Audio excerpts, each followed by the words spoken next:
আসসালামু আলাইকুম। আশা করি সবাই ভালো আছেন। আপনি কিভাবে নেবেন জানি না। এটা এই ভিডিওটা মানে হচ্ছে আমাদের দেশে কাজের লোকদের মধ্যে তারা যে পরিমাণ পরিশ্রম করে, কষ্ট করে, এগুলো আসলে বলার বাহিরে। এই যে দেখেন বৃষ্টি হচ্ছে, তারপরও তারা তাদের কাজটা করতে আসে, এবং ওই যে বৃষ্টির দিনে বা রোদে পুড়ে বৃষ্টিতে ভিজে এই যে মাটি কাটার কাজগুলা তারা করতে থাকে। মাটি কাটার কাজ আপনি কি ভাবছেন? অনেক কষ্ট। আমরা কি করি? তারপরও আমরা মনে করি আমরা অনেক কষ্টে আছি।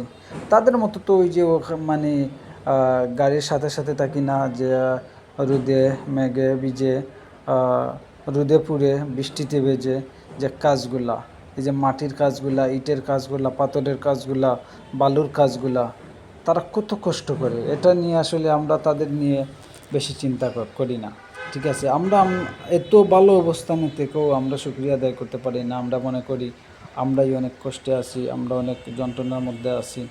কিন্তু আপনি এটা চিন্তা করে দেখেন, তারা আরও অনেক কষ্ট থেকেও তারা অনেক সময় হাসে, তারা একে অপরের সাথে আড্ডা দেয়, খুবই সুন্দরভাবে কথা বলে।